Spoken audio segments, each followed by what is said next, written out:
Game 5 of the 1907 World Series between the Chicago Cubs and the Detroit Tigers. The Tigers are on the brink of elimination as the Cubs go into the series leading 3-0 with a tie in Game 1. On the mound today in Bennett Park, Detroit, we have Mordecai Brown starting for the Cubs in his first game of the series versus George Mullin for the Tigers. Left fielder Jimmy Slagle led the game off with a walk for the Cubs. After Jimmy Sheckard flied out to left and Del Howard struck out, Slagle stole second to put himself in scoring position. The Cubs took the lead when the runner scored on a single by Harry Steinfeld, putting the Cubs up 1-0. Mullin then got Johnny Kling to fly out to right to end the inning. The Cubs put another run up in the second inning. Johnny Evers started by grounding to third, but reached safely on an error by first baseman Claude Rossman on the catch. Frank Schulte popped a bunt back to the catcher for the first out, but Joe Tinker followed up with a single to put runners on first and second. Typical of the entire series, the Cubs then started running as Evers and Tinker executed a double steal to advance to second and third. Mordecai Brown drew a walk to load up the bases and bring up the top of the Cubs batting order. Jimmy Slagle tapped a ground ball to second, and Johnny Evers scored an unearned run to make it 2-0 Cubs.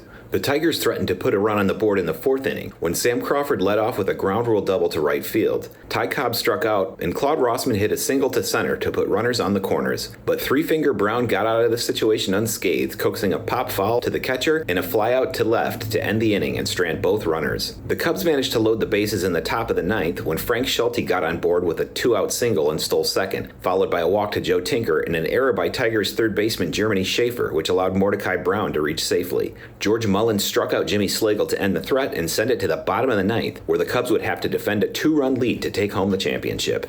Despite a single by Claude Rossman, the Tigers were unable to score, and the Chicago Cubs won Game 5 by a score of 2-0. Mordecai Brown with a complete game shutout, allowing only one walk in the very first inning with 4 strikeouts. The only time the Tigers had more than one runner on base was in the fourth, as Brown kept traffic to a minimum. The Chicago Cubs won their first World Series 4-0, including the tie in Game 1, for the first sweep in World Series history despite the extra game. The 1907 series included a record 25 combined stolen bases by both teams, with the Cubs keeping the Tigers on their feet with a total of 18 swipes. In the 5 games combined, the Tigers were only able to score 6 runs total, 3 of them in the tied first game and then 1 in each of the next 3 before being shut out in Game 5. The Chicago Cubs with excellent pitching performances from all 4 of their starters, with overall Feister, Rulebach, and Brown going the distance in all 5 games and bringing home the championship for the Cubs.